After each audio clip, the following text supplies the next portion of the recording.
Hi, everyone. I'm Rick Zanotti, and I'm joined today by my good friend, Dr. Susan Nash. We've got a great guest today. Susan, would you like to do the honors? Absolutely. So I'm so thrilled that we have a person who's really doing great things for the environment, cleaning up pollution and snakes and all kinds of hazards. And his name is Curtis Shuck, and he is the chairman of Well Done Foundation, and we'll learn exactly how doing that. Okay, good. Intro.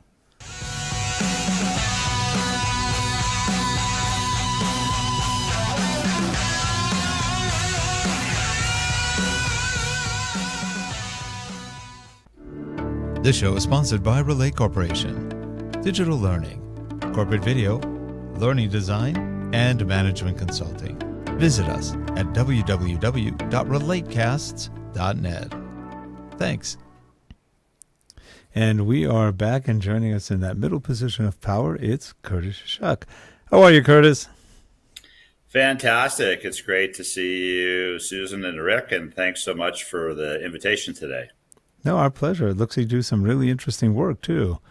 Actually, speaking of that, before we start, let's show you a little intro video that you have. Here we go.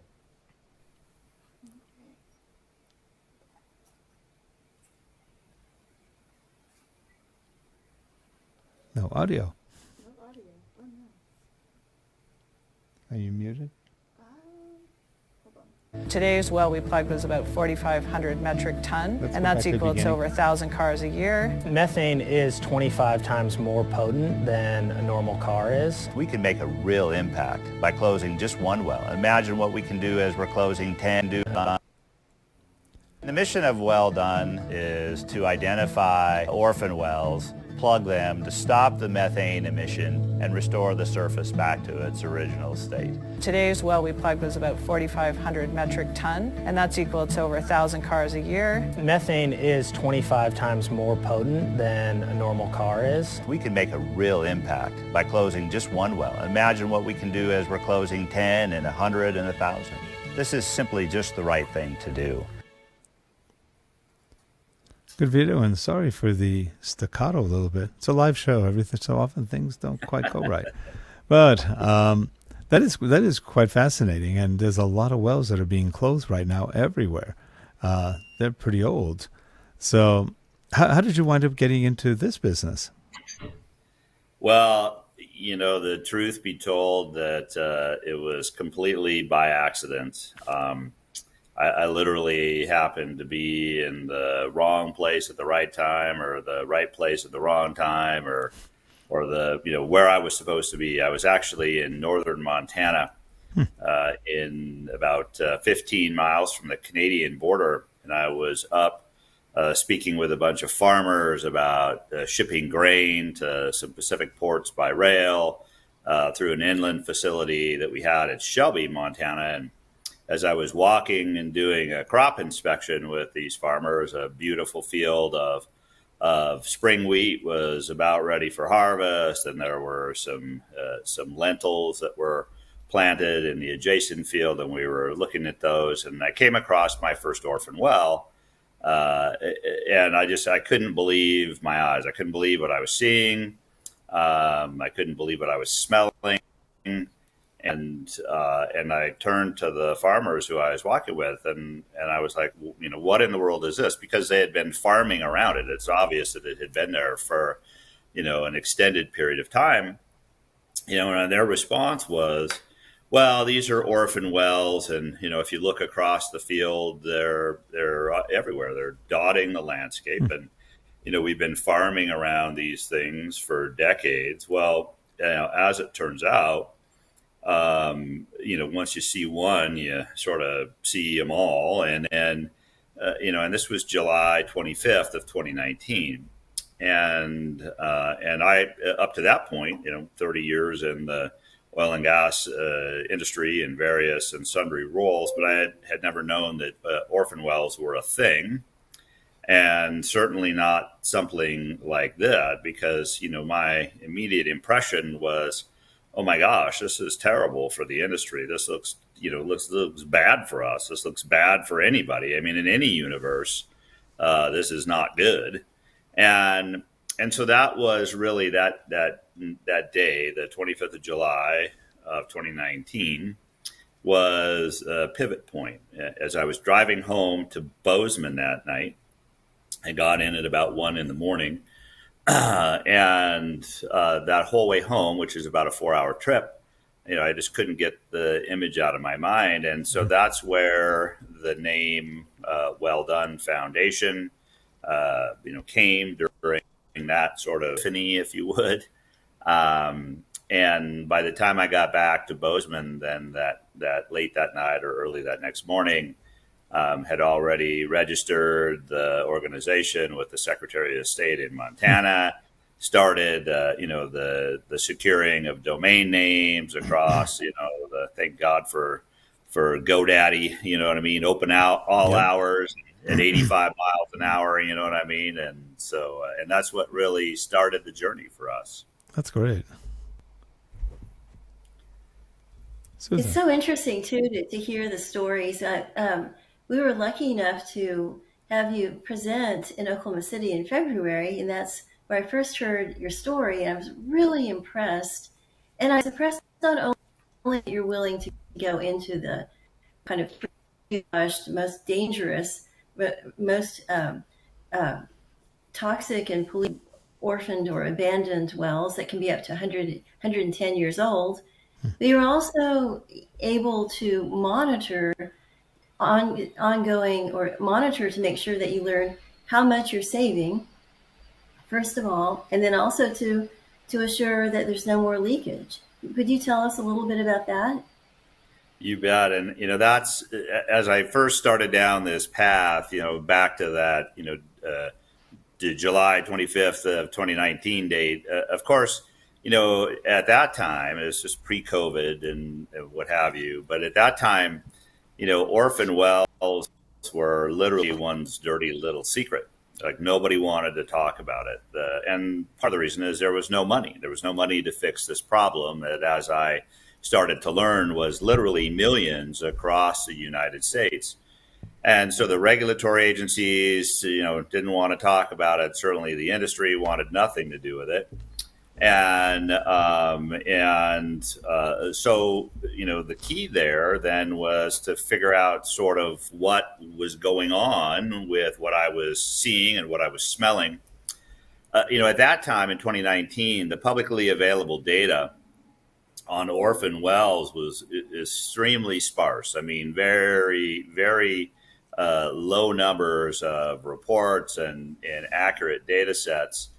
And so it was a little bit, it didn't really tell the whole story. And the reason for that is if you looked at the data at that time, it talked about very low emission rates. And what I was seeing in these wells in Montana was not consistent with the data that was, again, publicly available. So we started adopting wells. By November of 2019, we'd already adopted several wells there in northern Montana. And by adopting, if you think of it, in terms of an orphan, when we adopt the well, there's no givebacks. I mean, we essentially become the bonded operator of the well, and we assume then all of the actual responsibility to plug, abandon, and restore the surface. Well, the reason we needed to do the adoptions was so that we could more fully study the well. And we couldn't do any downhole testing, couldn't do anything really until we had made that commitment with the state of Montana. Now, that also required us, of course, to have a relationship with the landowners who were the farmers who I had mentioned I was on the field with. Well, of course, they were thrilled because oh my gosh, now all of a sudden there's some hope on the horizon and maybe somebody's going to come in and do something. Well, as we started this early measurement, again, what we were seeing was not consistent with what the EPA at the time had disclosed. Well, so we started to bring in some different technology and develop some different technology because we knew at the end of the day that data had to back up what we were seeing and what we were finding. And indeed, this particular field in Montana was very robust in the amount of methane that was being emitted.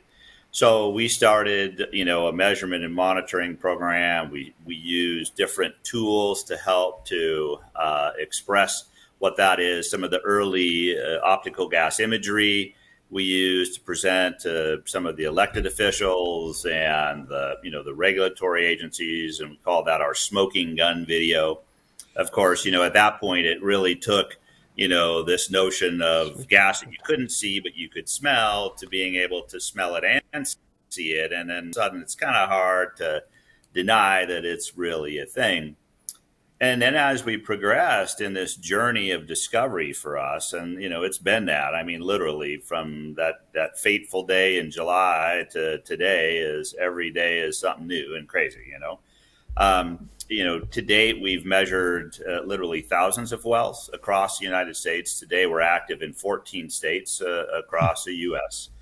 We're working and measuring methane gas for several state entities as part of the Jobs Act or the IIJA or the ReGrow Act. It's kind of positioned in both laws there.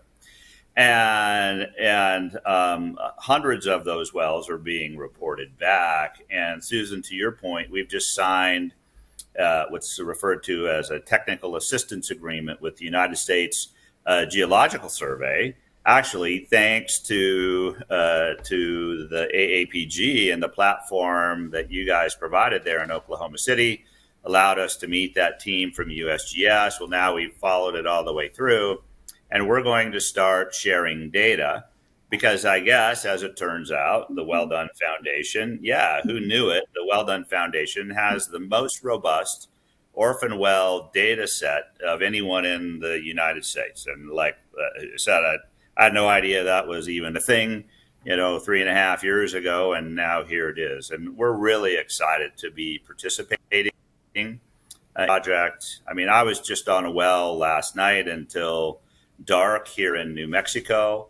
That well is, is leaking profusely. We're reporting that back to the state, and it's actually on BLM land as well. So we've got a state and a federal nexus there. But the biggest thing about that well, in addition, of course, to the methane gas, is the fact that, we've identified the H2S signature on that well is, 4,000 parts per million. And so, that well, we're under full air the entire time that we're doing the measurement and monitoring. And so in addition to being able to express, what the environmental benefits are through the work that we're doing and the work that we're supporting, it's also the health and safety aspects of this work. Because I will tell you, and we've talked about this before, but, what's really important in this orphan well space is that people give a healthy amount of respect to these wells. These wells are absolutely failing infrastructure or have failed. They have strong emissions of different types of gases, from methanes all the way through the C categories to like this well, again, which has H2S. In addition, it's got about 200 pounds per square inch of pressure on the well.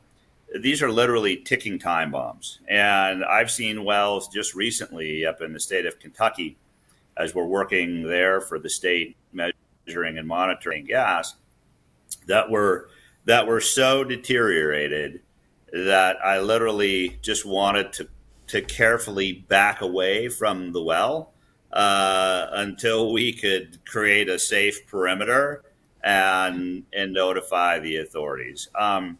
And this is what's happening, like, again, all across the U.S. We were just up in Pennsylvania recently with the Pennsylvania Department of Environmental Protection, putting on a field demonstration for them, and kind of the same thing. So, the data that we're collecting is critical, but I just can't stress the safety aspect of this work enough, Susan, because I'm sure we're going to talk about the American Carbon Registry methodology that's just been released, which is really a game changer. But my fear every day is that the wrong people are going to be out in this space, and it's not an if, it's really a when that there's going to be a tragic accident because people just aren't prepared and aren't trained. Soapbox. Sorry, off it now. Oh no, I just totally agree. Now, with the hundreds of thousands of wells that were drilled, for people who don't know exactly what an orphan well is, you think about how the first well was drilled in the U.S. in, actually in 1823 or something like that, a gas well in Western, then there was the Drake well, et cetera, but Western New York. So over the years, the companies that operated these wells have changed hands, and a lot of them just disappeared. And so then the wells just, instead of plugging them correctly, especially in the early days, they didn't really have any practices. So they just sort of like bushes and things just grew around them and over them. And the vast majority are kind of doing nothing. But the ones that you're finding and the ones you're identifying are the ones that are the worst ones, the most dangerous ones. And there are a number of those, as you said. And it's interesting. You might describe a few of the hair-raising tales that you. Yeah, I mean, we come across these wells all the time. And what's interesting is, Susan, to your point, is that they're interspersed with wells that, their neighbor well, which, I've seen spacings as small as just a couple 100 feet, depending on which field we're in and sort of what the controls were at the time. But, the neighboring well may be a well that's completely dormant, has very little signature on it. But the very next door neighbor is that ticking time bomb. And so, there really is no rhyme or reason about which ones are dangerous, which ones super emitting, and which ones are not. And that's why, we're such a strong advocate for measuring every single well out there, because you really don't know until you know. And trying to generalize is really dangerous, and it's not science at all. I mean, that's just absolute guesswork. But some of the hair-raising tales that I've been involved with in these is you end up in a situation where wells have been just abandoned and forgotten. They're derelict. They're deteriorating rapidly, depending on either the external environment or the internal environment from the gas and the salt water, that's highly corrosive, depending on the makeup. And I've seen scenarios where in order to be able to actually look at and test a well, if we're not able to put a chamber over the top of it, that these wells, when they were left behind by the last person standing, the last operator, they weren't given any care. Everything from a complete open hole, from a complete, open casing, like a stovepipe, like a straw in a juice box that is just actively venting gas or salt water or hydrocarbons, oil, to the ground, into the groundwater, into the air, to ones that have a tremendous amount of stored pressure or stored energy on them. And, it wouldn't be the first time that I've, had to open up a well and shoot a bull plug a quarter mile, across the county line there. Some are so deteriorated, we've got to bring in a hot tap to be able to depressurize the well so that it's safe to work on. I mean, these are those ones that are just literally, life takers and heartbreakers. And that's once you get there. And of course, to get there, as we're working across these many states, it's everything from, working in the prairies of Montana or here in New Mexico, where you can watch your dog run away for a week. But you have to fight the snakes and and some of the other environmental attributes, to get to it. To places like Louisiana, we were just last week down at our Five Bayous project there in Northwest Louisiana. There you've got the reality of, things like alligators or wild hogs, which are nothing to be trifled with, in addition to snakes and spiders. And then, of course, up in Appalachia, where we've been working as well, in addition to saw our first copperhead, didn't even know what those were. Very pretty, but you certainly don't want to pick them up. To things like ticks that are, who knew that thing all of a sudden? You have to be super mindful of that. So, it's not all the glamour that we make it out to be on, some of those social media platforms that we post on all the time. And we've actually been, we've actually received some, constructive criticism that maybe we need to show more of the horrific shots versus the glam shots, if you would. And so we're trying to sort of balance that all out. But, the reality is there's just so many, and they're so diverse, and everyone needs to be approached with caution, to your point, Susan. So Rick used to live in near Ventura, so H2S there, venting around. There's a lot of oil activity all over Ventura, California, and they're finding a lot of these wells that are just there. Some of them are seeping, some of them are pretty good.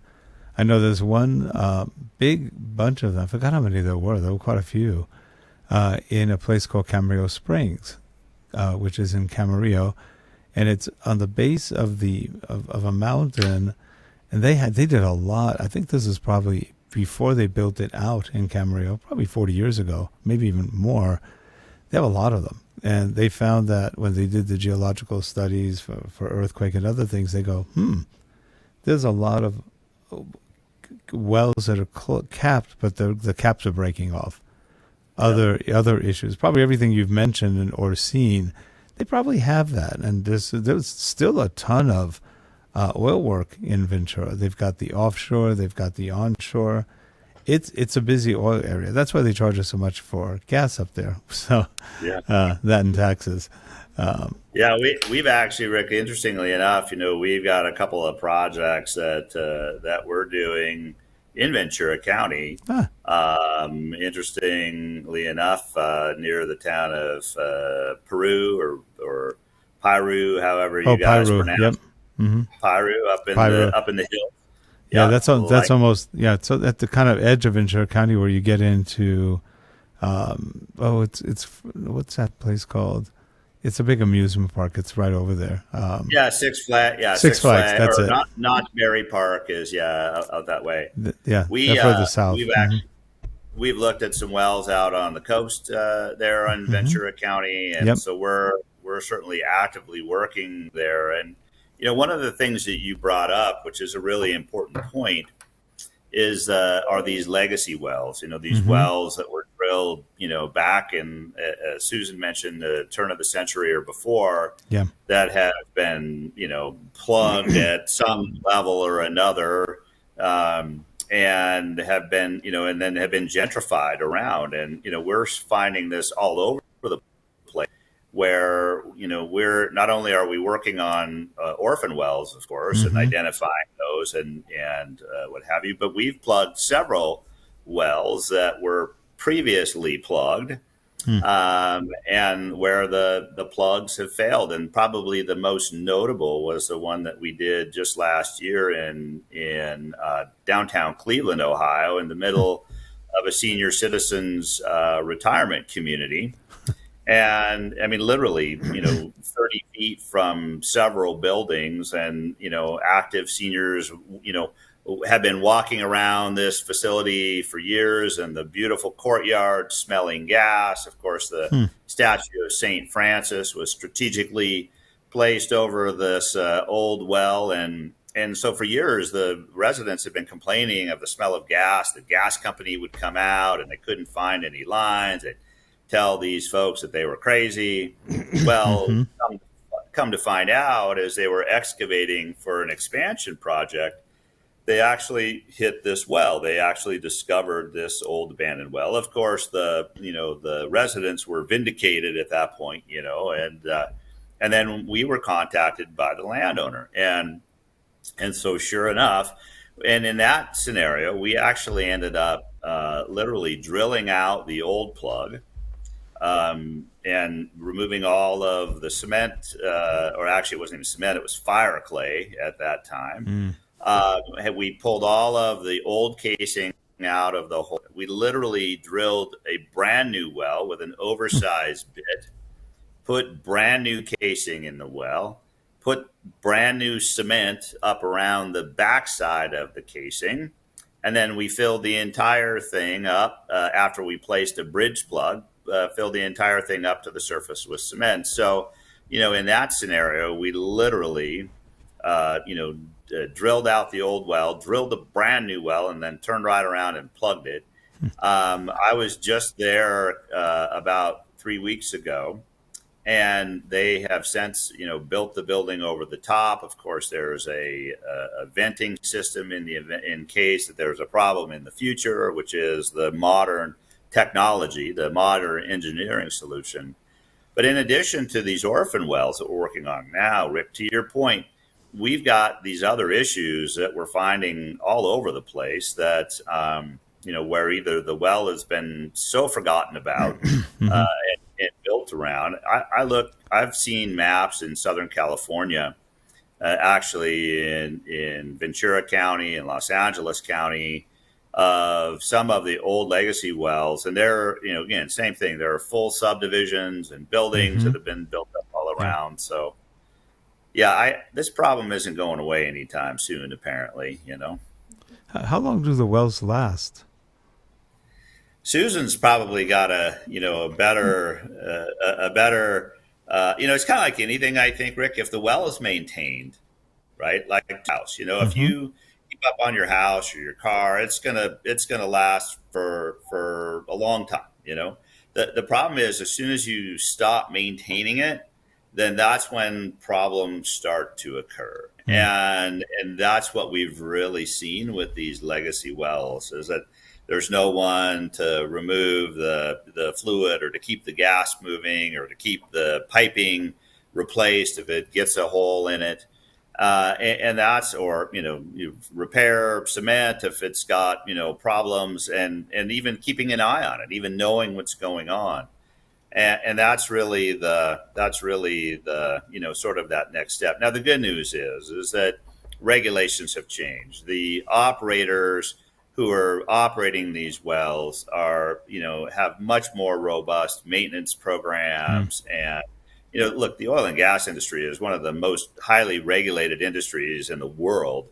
And so it's really important that we don't villainize the industry here, because that's not the case. What's happened, just like anything, is that, our experience and our knowledge base and our best practices have grown and developed. And so we've gotten better over the years. Now, problem is we're dealing with so many of these legacy wells that are sort of kind of this historical thing that we're just saddled with. But it's the ability then to do the right thing. And what I love about our work so much is that it's really nonpartisan. I mean, whether you're a Republican or a Democrat or an independent, wherever you live on the climate spectrum, if you're a climate crusader or a climate denier, I mean, this is really just about doing the right thing.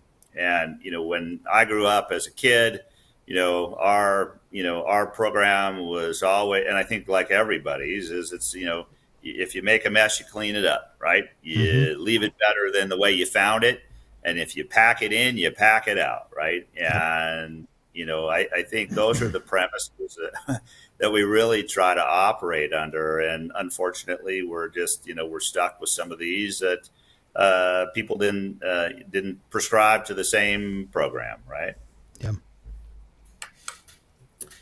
Well, it's a really good point about the life of the wells. I mean, so you're basically talking about the life of the construction, the actual well, like the tubing, the cement, the plug. But when you think about what it's tapping into, like you said, like a straw into the juice box, the juice box, well, the straw, that's the reservoir. And it's interesting because you mentioned, like, you can have, back in the day, in the early days, 100 years ago, for longer, people just, they would just drill next to each other. They had no spacing. They had no regulations, no understanding of what was going on. Then they would just walk away. And then now we go back into the old reservoirs. We find that if we can inject water or CO2 or something else, we can get what's left behind that was not able to be extracted with the early technologies because they didn't know how to preserve the gas drive. So it all just blew out. Well, what another reason for finding all these old holes in the ground is because once you start trying to get the old water, the oil out by injecting water, you pressurize up that reservoir. Then it's like squeezing the juice box. And so if there are any straws that are poked into that juice box, they're going to be filled up with juice. And so they're just going to pop out. So you need to, that's one of the reasons why they use like drones to go ahead and with magnetometers to do whatever they can to find out where those that old pipe is. Plug it before you start injecting the juice box into the reservoir. Well, Susan, we're at the end of the show, and we covered a lot of material, actually, in a short time. A lot of people know nothing about these wells at all.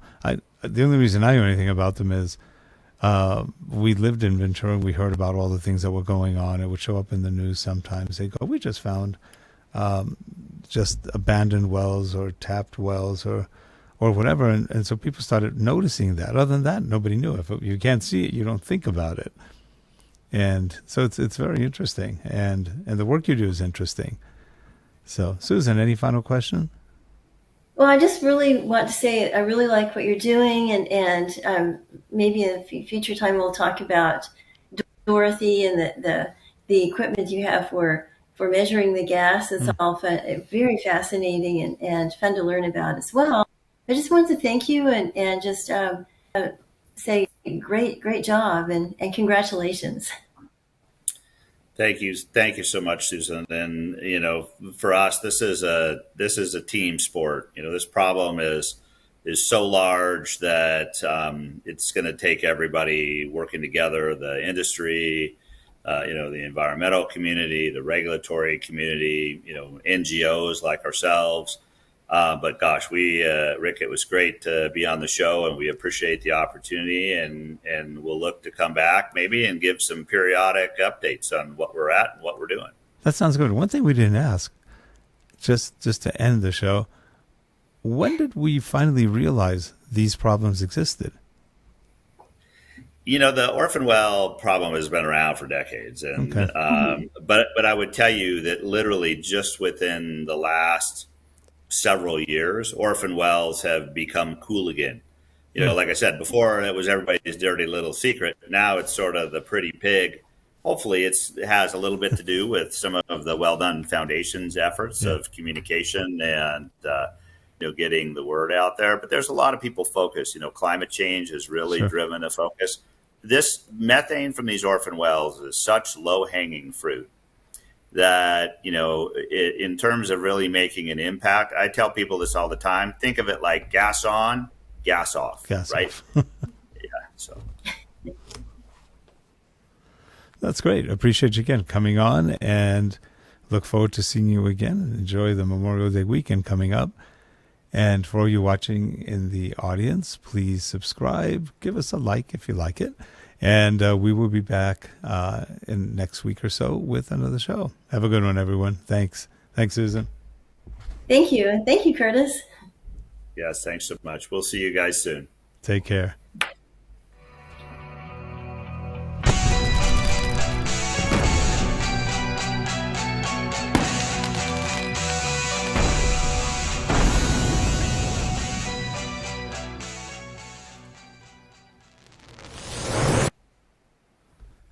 And that's a wrap.